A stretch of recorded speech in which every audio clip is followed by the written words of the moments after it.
I never thought my best friend would try to destroy my marriage. But last week she told me she saw my husband making out with another woman. The problem? I knew she was lying because he was home with me the whole time. Let me back up. My name is well doesn't matter. I'm 29. I met my best friend Sarah when I was 11, right after my family moved to a new country. My sister-in-law introduced us and we clicked instantly. We've been inseparable ever since she was at my wedding. She's the godmother to my 2-year-old. I trusted her with everything. My husband and I have been married for 4 years, together for 8. He's 31, we have a little boy, and our life is pretty routine. I work in an office from 9 to 2, then take a 30-minute break for a second breakfast. Sometimes I walk 5 minutes to my husband's office and eat with him. Sometimes I go to a cafe. Every now and then I have to travel for work to another city. I always mention it to Sarah in casual conversation, nothing secret. Last week, I had a work trip scheduled for Wednesday to a city about 2 hours away. But Tuesday night, a red alert popped up on my phone. Severe flooding expected the next day. My work thing got canceled. So Wednesday morning, I stayed home with my son. My husband left at 6 a.m. to go secure his business and put up flood barriers. He was back by 7:30 making breakfast. It didn't even start raining until 1 in the afternoon. We spent the whole day inside, playing, napping, just being a family. We didn't go out until Friday. At 3 p.m. on Wednesday, Sarah texted me, "Are you home already? I heard it's flooding where you were supposed to travel." I typed back, "Home safe," and that was it. Saturday rolls around. Sarah and I go to the same gym class. Afterward, she pulls me aside and says we need to talk in private, so we go to my car, doors closed, and she looks me straight in the eye.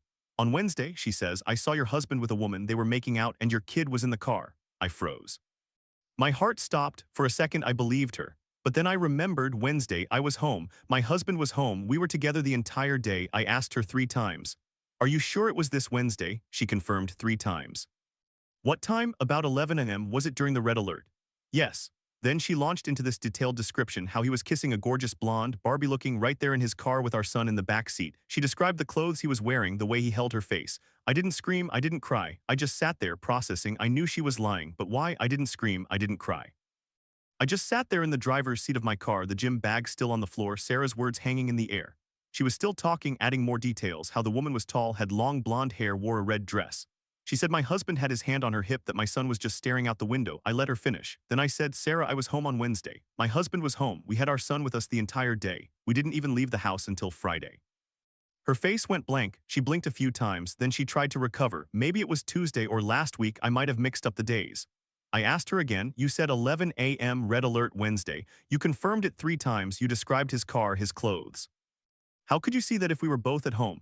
She didn't answer. She just stared at the dashboard. I told her I had to go. I drove home shaking. My husband was on the couch with our son watching cartoons. I sat down and told him everything. He was stunned. He said, "Why would she lie about that?" We spent the next hour going through texts and timelines.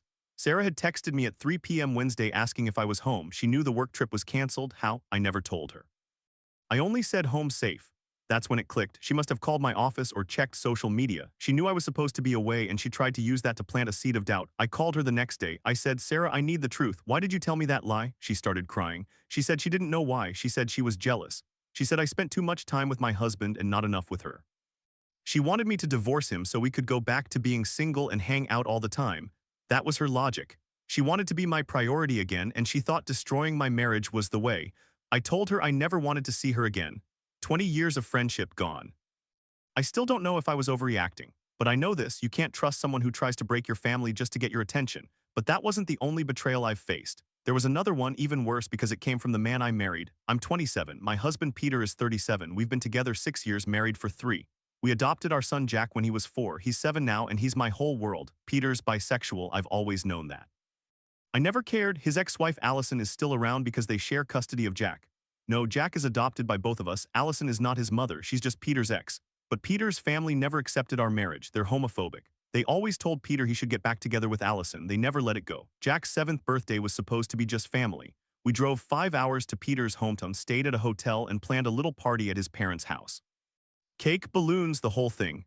I spent the morning setting up with Jack. He wanted a dinosaur theme, so I hung a giant T-Rex banner and put plastic dinosaurs on every table. His cousins were there. He was happy. Then in the middle of the party, my mother-in-law walks in with Allison. I didn't even know she was invited. Peter's mom just smiled and said, "I thought it would be nice for Jack to have his real family here." Real family? I felt my stomach drop, but I didn't want to make a scene, not on Jack's birthday. So I stayed quiet. I focused on Jack. We played with his cousins, we opened presents, I made sure he had a good time. About an hour in, I noticed Peter and Allison were gone. I looked around the living room, the kitchen, the backyard, nothing. Then I went inside and checked the bedrooms. The door to Peter's old childhood room was closed. I opened it. They were taking each other's clothes off. Peter had his shirt halfway over his head. Allison was unbuckling his belt. They froze when they saw me. I froze too. For a second I just stood there staring at them. Then I closed the door. I walked back to the party. I helped Jack cut the cake. I didn't cry. I didn't scream. I just smiled and took pictures and handed out slices. When the party wound down, Peter came out of the bedroom. He found me in the kitchen and pulled me aside. He looked irritated. "Why did you cut the cake without me? That was disrespectful." I looked him in the eye and said, "I'm sorry, I just thought you'd be too busy getting into your ex-wife's pants." He went pale, didn't say a word. I took Jack and we left, drove back to the hotel. I put Jack to bed, then I sat in the bathroom and cried. I didn't know what to do. I couldn't believe he did that at his own son's birthday party in his parents' house, while I was right there. The next day, I confronted him. He said it was a mistake. He said Allison came onto him. He said he was confused. I told him I wanted a divorce. He begged. He said he would cut off his family, he would go to therapy, he would do anything. I said I needed time. Over the next few weeks, I found out more. Peter's family had been setting this up for months. They told Allison about the party. They encouraged her to come. They wanted to catch us at a weak moment. And Peter let it happen. He let them. He took off his clothes in front of her. I decided to give him another chance. For Jack, for the 6 years we had, he went to therapy. He blocked his parents. He promised he was done with Allison. It took months, but I started to trust him again. Then 6 weeks ago, I found a text on his phone from Allison. It said, "I miss you, you know you want this."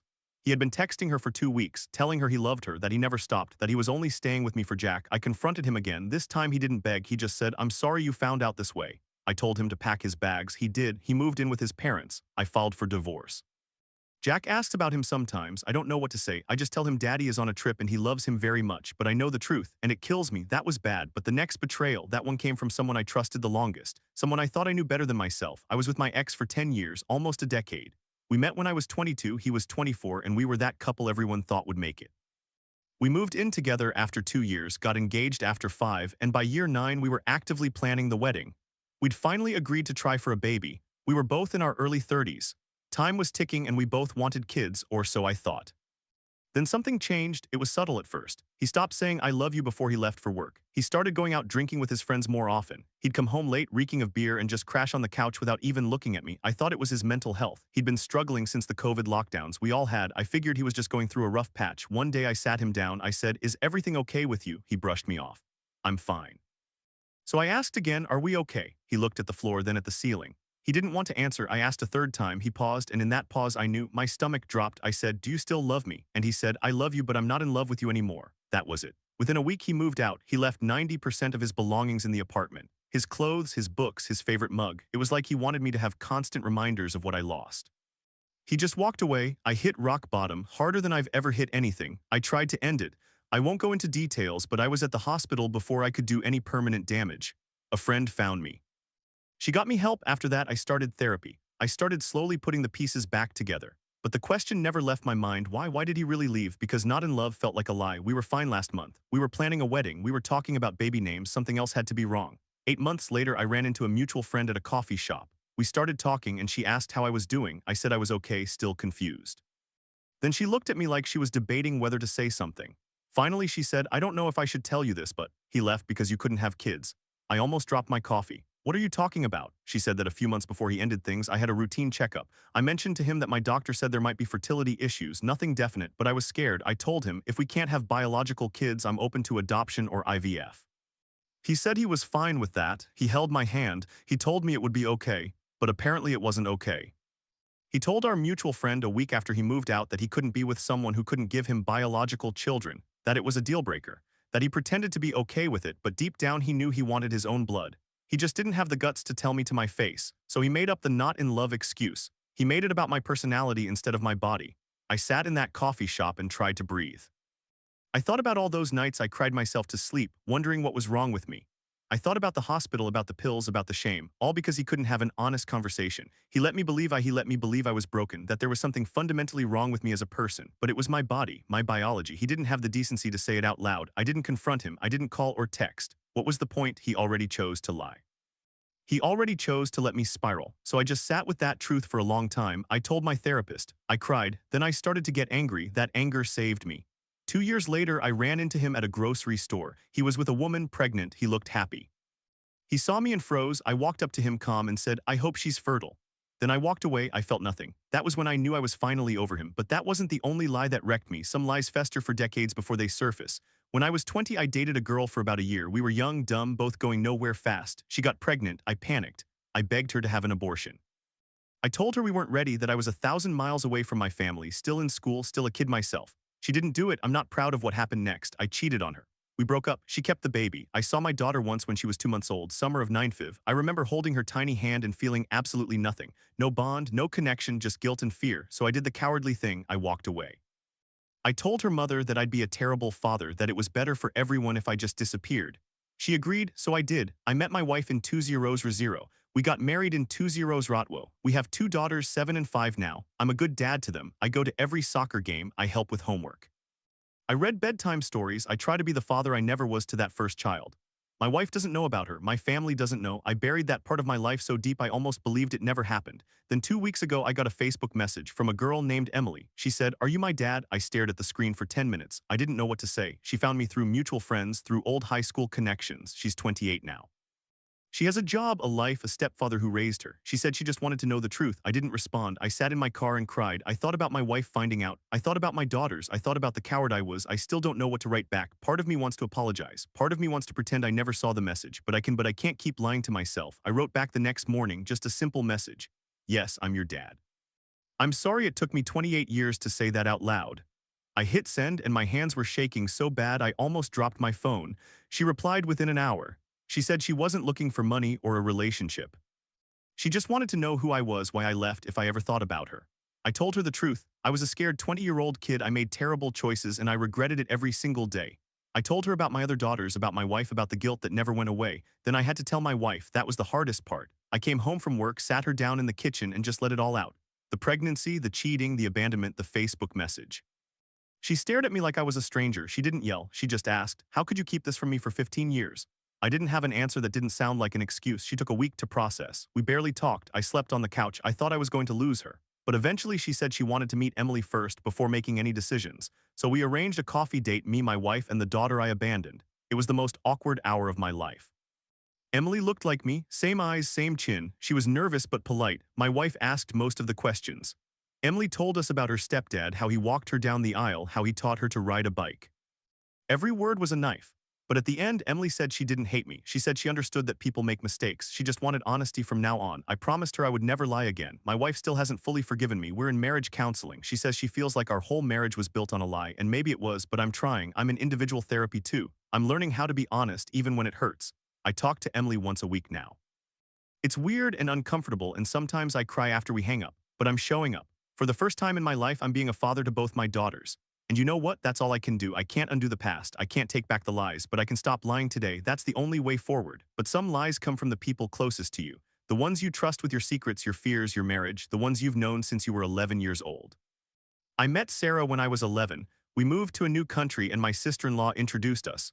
We became inseparable. She was at my wedding. She held my baby when he was born. She was the friend I called when I couldn't sleep. We were both 29 now with our own lives, but still close, or so I thought. I work in an office from 9 to 2, then I usually take a half-hour break. Sometimes I walk 5 minutes to my husband's office and have a quick coffee. Sometimes I go to a cafe. I travel for work every now and then, and I'd mention it to Sarah in passing, just casual stuff. "Hey, I'm going to the city next Wednesday." Nothing secret. Last week, I had a work trip planned for Wednesday. But Tuesday night, a red alert came through about the weather. The whole region was supposed to flood. My work trip got canceled. So Wednesday morning, I stayed home with my 2-year-old. My husband left at 6 in the morning to secure his business, put up flood barriers. He was back by 7:30 making breakfast. It didn't even start raining until 1 in the afternoon. We stayed inside all day, both of us, the baby, my husband, me. We made pancakes. We watched cartoons.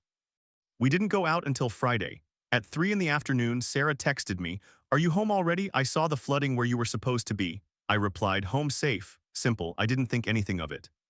Saturday morning, we met at our gym class. Afterwards, Sarah said we needed to talk in private. She looked serious, so we went out to my car parked in the lot. She sat in the passenger seat and took a breath. "On Wednesday, I saw your husband with a woman," she said. "They were making out in his car and your kid was in the back seat." I froze. My heart stopped for a second, but then I remembered I was home with my husband all day. We were together from 7:30 in the morning until bedtime. I asked her 3 times if she was sure it was this Wednesday. She said yes 3 times. I asked what time. She said around 11 in the morning. I asked if it was during the red alert. She said yes. Then she started describing my husband making out with some blonde, gorgeous woman, detailed down to what she was wearing, and that's when I knew she was lying. Because I was sitting on my couch at 11 a.m. Wednesday watching my husband flip pancakes in his pajama pants. Our kid was on the floor playing with blocks. The rain hadn't even started yet. I didn't scream. I didn't cry. I just looked at her and said, "Sarah, I was home all day Wednesday. My husband was with me." We didn't leave the house until Friday. Her face went pale. She started stammering. Maybe it was another day. I don't know. I might have mixed up the dates. But she didn't mix up the dates. She was so specific. 11 a.m. Wednesday, the red alert. I asked her why. Why would she lie? She said she didn't know. She said maybe she misremembered, but she didn't misremember. She invented a whole scene. I drove home in silence. My husband noticed something was wrong. I told him everything. He was confused, then angry. He wanted to confront her. I said no, I needed to think. I thought about all the times Sarah talked about how much she wanted to travel. How she said being a single mom would give you so much more free time. How she joked that I should leave my husband so we could go on girls' trips. I thought about her face when she described the blonde woman, like she was excited, like she was hoping I'd believe her. I haven't spoken to her since. She's texted, called, left voicemails. She said she's sorry. She said she doesn't know why she did it. But I don't think I can ever trust her again, because she tried to destroy my marriage. For what? So she'd have a friend to go on vacation with? That kind of lie doesn't just happen. It's planned. She wanted me to doubt my husband. She wanted me to blow up my family, and I don't know why. I don't know why someone I've loved for 18 years would do that. But I know one thing, I'll never sit next to her in a gym class again. But some lies cut deeper than a best friend trying to break up your marriage. Sometimes the one you trust most, your spouse, is the one hiding something. And the truth can come out in the worst possible way, like at your own kid's birthday party. I'm 27, my husband Peter is 37. We've been married 3 years, together for 6. I love our son Jack with my whole heart. He's 7, we adopted him right after we got married. I don't care that he's not biologically mine, he's my son. But Peter's family, they never really accepted me. They're homophobic, always saying Peter should get back with his ex-wife Allison. I knew she was in the picture for co-parenting, but I thought it was just logistics. Then came Jack's 7th birthday. We drove to Peter's hometown to celebrate with his family. I was nervous, but I wanted Jack to have a good time. The party was at his mother's house, kids running around, balloons, cake. And then in the middle of it, my mother-in-law brought Allison through the front door. She just walked in like she was invited. I was furious, but I didn't want to ruin Jack's day, so I kept my mouth shut, spent the whole afternoon playing with him and his cousins. When it was time to cut the cake, I looked around for Peter and Allison. They weren't anywhere. I went inside, checked the living room, the kitchen. Then I walked down the hallway to Peter's old bedroom. The door was cracked open. I pushed it open and saw them. They were taking their clothes off. His hands were on her waist. I just stood there for a second. Then I turned around and walked back outside. I didn't scream. I didn't cry. I cut the cake with Jack. We sang happy birthday. People started leaving. About an hour later, Peter and Allison came back down. He pulled me aside and said, "Why did you cut the cake without me?" That was disrespectful. I looked him straight in the eye and said, "I'm sorry. I just thought you were too busy getting into your ex-wife's pants." He went quiet. I took Jack and went to the hotel. I put Jack to bed, then called my brother. I was shaking. Peter kept calling, texting, saying he could explain. I didn't answer. The next morning, he showed up at the hotel room. He said Allison had come onto him, that he was weak, that it meant nothing. I asked him one question, was this the first time? He looked at the floor. No, that was when everything changed. He told me they'd been sleeping together on and off for 2 years, every time he visited his family. Sometimes she'd text him and he'd go meet her. He said he loved me, that it was just physical. I didn't believe him. I told him I wanted a divorce. But then 3 weeks later, Allison showed up at my work. She was crying. She said she was pregnant. She said the baby was Peter's. She said she wanted him back. She said I was just a phase, that she and Peter were meant to be together. I filed for divorce that week. Peter begged me not to. He said he would cut her off, that he wanted to be with me and Jack, but I couldn't trust him. Every time I looked at Jack, I thought about how Peter had lied to him too, how he'd betrayed our whole family. The last I heard, Allison had the baby. Peter is trying to get back together with her. He said he wants to be a family with all his kids, but I don't want any part of it. I have Jack. We're starting over. It's hard, but at least I'm not living a lie anymore. But sometimes the lie isn't even about cheating. It's about what someone hides from you to protect themselves, or maybe to protect their own image. The kind of lie that makes you question every single year you gave them. I'm 32 now, but 2 years ago I was engaged to a man named Jacob. We'd been together almost 10 years. High school sweethearts, college, our first jobs, all of it. We were planning our wedding. We'd finally agreed to try for a baby because we were both in our 30s and time was ticking. I thought we were solid. Then one day he started acting off. He stopped saying I love you before he left for work. He started staying out late with his friends, coming home smelling like beer and not even looking at me. I kept telling myself it was his mental health. He'd struggled since COVID lockdowns. I sat him down one afternoon and asked, "Is everything okay?" He brushed it off.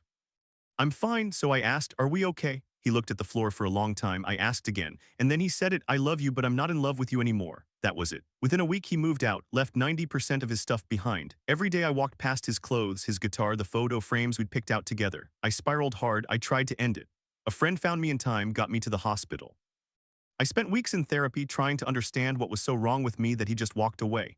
I never got a real reason. He just kept saying he fell out of love. I accepted it eventually. I started healing. But a part of me always wondered. Then last month, I ran into a mutual friend at a coffee shop. She asked if I'd heard about Jacob. I said no. She lowered her voice and told me that he got married last year and his wife just had a baby. I said good for him and meant it, but then she said something that made my blood run cold. You know why he really left you, right? I shook my head. She looked uncomfortable. He told me once when he was drunk, you guys were trying for a baby, you went to that fertility clinic. They found out you had some issues, low egg count or something. He said he didn't want to be with someone who couldn't give him kids. He didn't know how to tell you, so he just left. I sat there with my coffee going cold. All that time I thought it was me, my personality, my looks, something I did wrong, but it was my body. He didn't love me enough to try anyway. He didn't even give me the truth. He just let me believe I was unlovable. I didn't cry. I just nodded and said thanks. I went home and looked at myself in the mirror. I'm not broken, I'm not inadequate, I'm just someone who trusted the wrong person. I started a small business last year, it's doing well, I go on hikes, I foster dogs, I'm not bitter anymore, but I am done letting other people decide my worth. Jacob wanted a baby so badly, he got one, good for him. But I hope someday he tells his kid the truth about how he abandoned another child just because she didn't fit his perfect plan. And that's the thing about lies, they don't just break your trust, they make you rewrite your whole history. You spend years wondering what you did wrong and then you find out it was never about you. It was about someone else being too cowardly to say the real reason out loud. But sometimes the person hiding the truth isn't your partner, it's you. And the lie gets buried so deep you almost believe it yourself until someone digs it up. I'm 42 now, married for 12 years, 2 beautiful daughters, 7 and 5. I'm the kind of dad who shows up to every school play, every soccer game. I pack their lunches with little notes inside. I read bedtime stories every night. I love my wife more than anything. We have a good life, stable, happy, but there's something I never told anyone, not my wife, not my parents, not my closest friends. When I was 20, I got a girl pregnant. Her name was Emily. We'd only been dating a year. I was 1,000 miles from home, still in school, completely immature. When she told me, I panicked. I begged her to get an abortion. I said all the wrong things. She said no. I cheated on her 3 months into the pregnancy. We broke up. I saw my daughter once when she was 2 months old, summer of 95. I held her for maybe 10 minutes, then I walked away. Emily and I agreed it was best. I was a terrible partner, would have been a terrible father. She eventually married some other guy. I heard she was happy. I told myself that was enough. I put that part of my life in a box and buried it. I never told my wife. I never told anyone. I was deeply ashamed. I figured it was too late to reach out, too late to fix anything, so I just moved on. Then last week, I got a Facebook message from a name I didn't recognize. The profile picture was a woman in her late 20s, brown hair, familiar eyes. My stomach dropped before I even read the words. Hi, this is going to be really weird. My name is Emily, like my mom. I'm your daughter. I've known about you since I was 16. My mom told me everything. I've been thinking about reaching out for years. I don't want anything from you. I just want to know who you are. I sat there for 20 minutes staring at the screen. My hands were shaking. My wife was in the other room. Our daughters were watching cartoons. I didn't know what to do. I thought about writing back and apologizing. I thought about explaining that I was young and scared. I thought about telling her I was a good dad now that I'd changed. But every word felt hollow. What could I possibly say that would make up for 30 years of silence? I showed my wife, she cried. Not because she was angry, she said she was sad for that little girl I abandoned. She said I needed to respond, so I did. I wrote back and told her the truth, all of it. The fear, the cowardice, the shame. I told her I was sorry. I told her I thought about her every birthday, every Father's Day, every time I tucked my daughters in at night. I told her I didn't expect forgiveness. She wrote back the next day. She said she appreciated the honesty. She said her stepdad was a good man, that she had a good childhood. She said she didn't hate me, but she wasn't ready to meet me. Not yet, maybe someday. I told her I'd wait as long as it takes. My wife held my hand that night and said, you did the right thing. But I don't feel like I did. I feel like I just opened a door I should have opened 30 years ago, and I'm terrified of what's on the other side. Some lies you tell yourself, some lies you tell everyone else. But the worst lies are the ones you think you buried so deep they'd never be found. Then one day, a message pops up on your phone and everything you built feels like it's made of paper. But sometimes the person telling the lie isn't your partner, it's someone you trusted completely, someone you've known since you were a kid and who's been in your life longer than your spouse.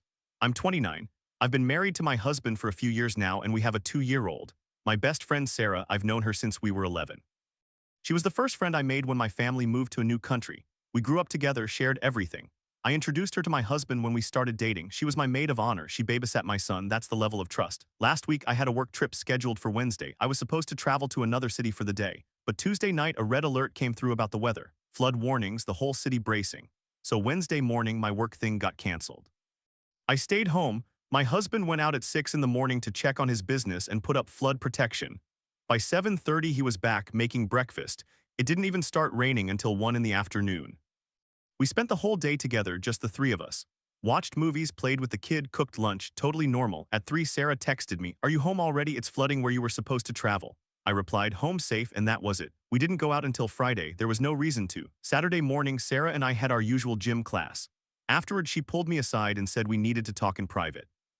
I figured she was going to tell me some drama about her boyfriend or work. We sat in my car, she looked serious, nervous. On Wednesday, she said, "I saw your husband with a woman, they were making out, and your kid was in the car." I froze, my brain short-circuited. For a split second, I felt that gut-wrenching fear, then I remembered. Wednesday, I was home all day with my husband, we made pancakes, we built forts. My son was never in the car, there was no woman. I asked her 3 times, "Are you sure it was this Wednesday?" She confirmed it every time. I asked what time. She said about 11 in the morning. I asked if it was during the red alert. She said yes. Then she launched into a full description. My husband making out with some gorgeous blonde in a parking lot. She described the car, the clothes, everything. It was detailed, too detailed, and I just sat there staring at her because I knew she was lying. My husband was with me. I had photo evidence on my phone, selfies of us in our pajamas, a video of our son eating cereal. I could have pulled it up right there. But instead, I asked her one more time, "Sarah, are you absolutely certain this was Wednesday?" She nodded, all confident. That's when I told her I was home all day Wednesday with my husband. The work trip was canceled because of the storm. We never left the house. Her face went white. She started backpedaling. Maybe it was a different day. Maybe she misremembered. Maybe it was someone who looked like him. But the details she gave were so specific. She didn't just make a mistake. She had a whole story planned. I asked her why. Why would she do that? She started crying. Said she didn't know, said she was sorry, but she never gave me a real reason. I've been replaying every conversation we've had for the past year. Did she have a crush on my husband? Was she jealous of our marriage? Did she want me to be a single mom so we could hang out more, travel together? I don't know, and I don't think I'll ever get the truth. I told my husband. He was stunned. Then he was furious. He wanted to confront her, but I asked him to let me handle it. I haven't spoken to Sarah since that day. I cut her off completely, blocked her number, unfriended her on everything. It hurts. Losing a friend of 18 years is like losing a limb. But how could I ever trust her again? She tried to destroy my marriage. She tried to make me believe my husband cheated. For what? Some twisted fantasy? Now I look back and wonder if there were other lies I didn't catch. Other times she might have said something small to plant seeds of doubt. I'll never know, but I do know this. Some people will lie to your face with tears in their eyes and you'll never understand why. And that's the scariest part, not the lie itself, the not knowing. But sometimes the lie isn't from a friend, it's from the person who promised to love you forever. I'm 27 and I've been married to my husband Peter for 3 years. We were together for 6 years before that. He's 37, bisexual, and had an ex-wife named Allison. They divorced a year before we met. I never had a problem with any of that. I didn't care about his past. What I did care about was his family. They're homophobic. They never accepted our marriage. They're always telling Peter he should get back together with Allison, that I'm just a phase, that he'll regret leaving a real woman. I ignored it. We adopted a son, Jack, when he was 7. I love that kid like he's my own blood. We were happy. 2 weeks ago, we drove to Peter's hometown for Jack's birthday. We wanted to spend it with family, even his. I knew his mom was weird about us, but I thought for Jack's sake she'd behave. I was wrong. She invited Allison. I walked into the party and saw her standing there holding a gift, smiling at me. I wanted to scream, but Jack was so excited, running around with his cousins. I couldn't ruin his day, so I stayed quiet. I spent the whole afternoon with Jack. We played hide and seek. We opened his presents. I let him put frosting on my nose. I was hyper aware of where Peter was. Every few minutes I'd glance around. He was there, then he was. I figured he was in the kitchen getting drinks. When it came time to cut the cake, I called for him, no answer. I checked the backyard, the living room, the bathroom. Then I went upstairs to his old bedroom. The door was cracked open. I pushed it. They were half undressed. Her shirt was off. His pants were undone. They were kissing against the wall. I stood there for maybe 3 seconds. Then I walked back downstairs. I cut the cake. I sang happy birthday. I took pictures. I smiled. An hour later, people were leaving. Allison was gone. Peter found me in the kitchen. He looked annoyed. He said, "You shouldn't have cut the cake without me. That was disrespectful." I looked him in the eye and said, "I'm sorry. I just thought you'd be too busy getting into your ex-wife's pants." He went pale. He didn't say anything. I took Jack's hand, packed our bags, and drove to a hotel. Jack asked why we were leaving so early. I told him Grandpa wasn't feeling well and we had to go home.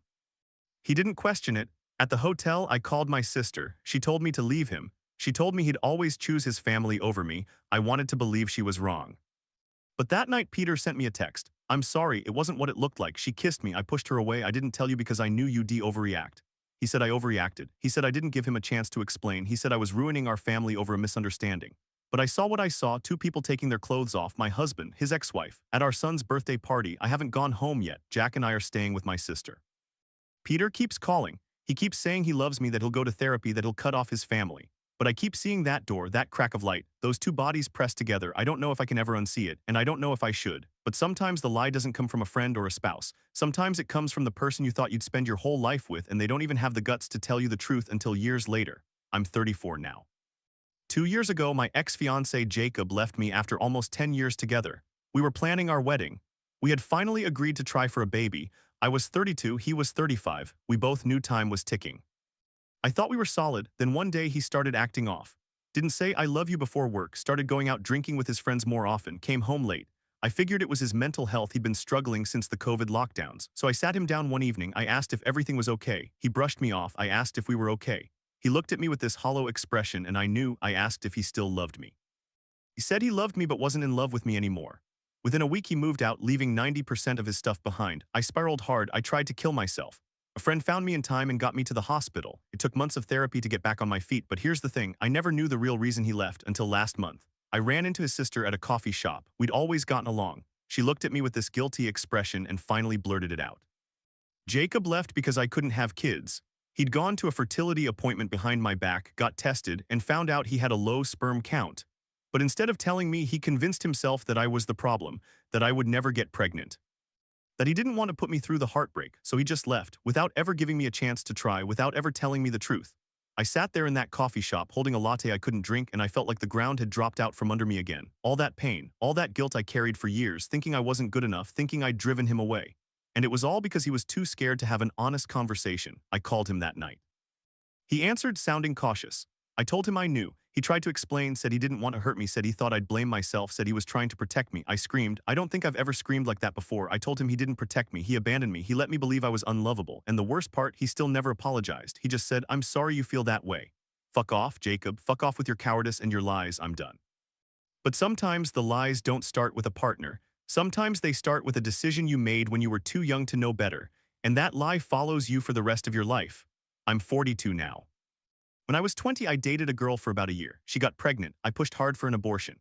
I was 1,000 miles from my family, still in school, completely immature. She didn't get one. I cheated on her. We broke up. We talked a few times and both agreed I'd be a terrible father, so I walked away. I saw my daughter once when she was 2 months old. That was summer of 1995. I never looked back. I married my wife in 20 Rotwo. We have 2 daughters, 7 and 5.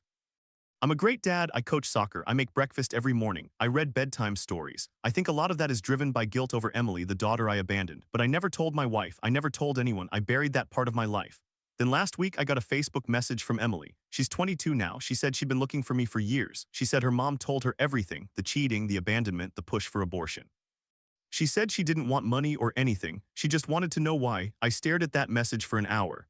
My hands were shaking. I thought about ignoring it. I thought about blocking her. But I couldn't, so I wrote back.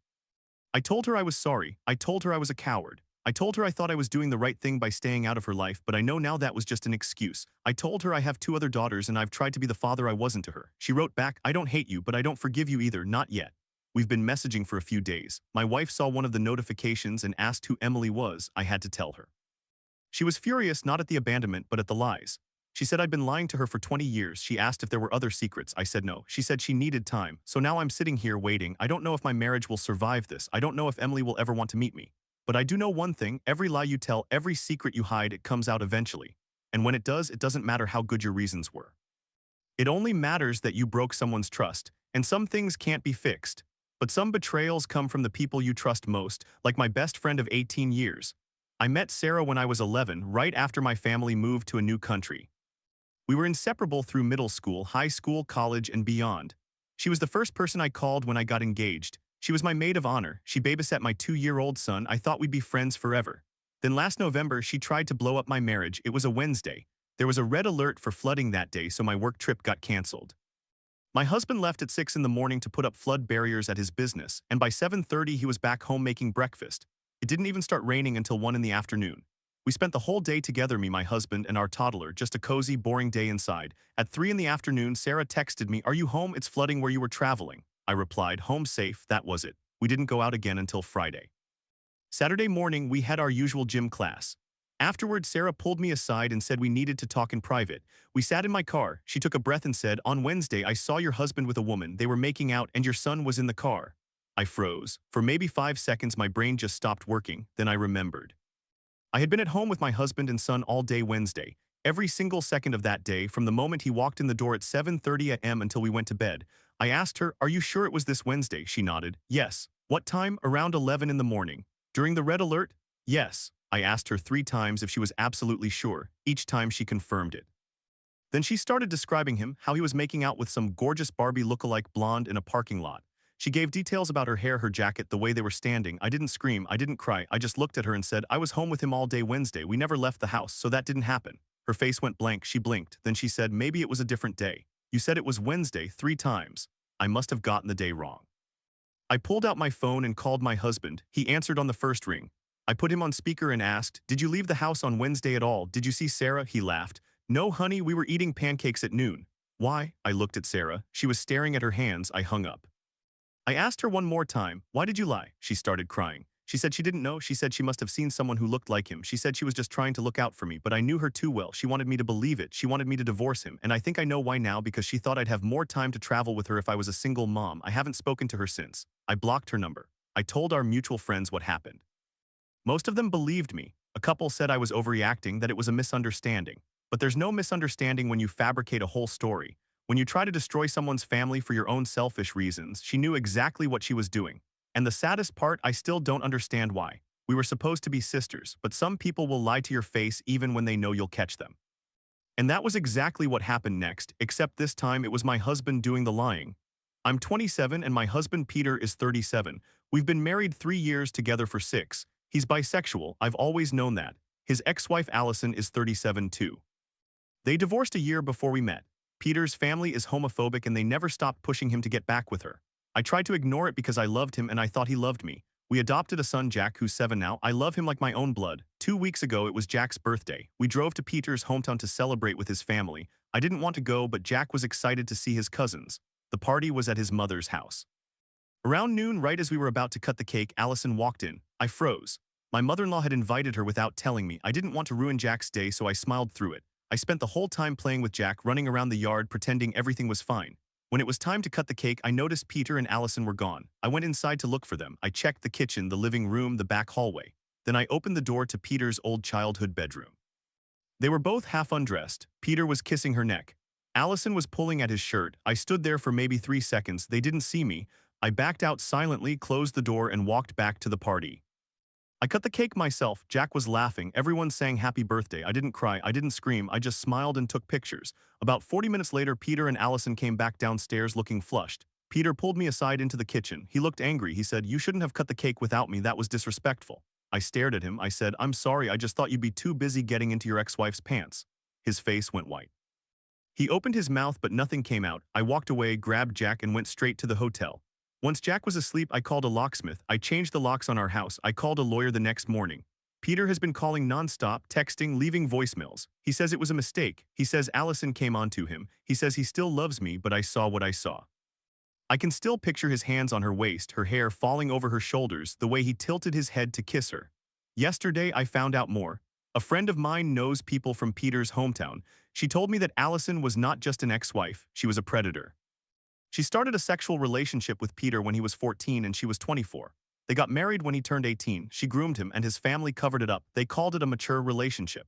My mother-in-law helped arrange it. I feel sick. I married a man who was abused and then pushed back toward his abuser by his own family. And now he cheated on me with her. I don't know if I can ever trust him again. He says he's going to therapy. He says he'll cut off his family. But I don't know if that's enough. Jack keeps asking when Daddy is coming home. I don't have the heart to tell him he might not be. Some lies are told to protect someone else. Some are told to destroy you. And some are told so many times they become the truth.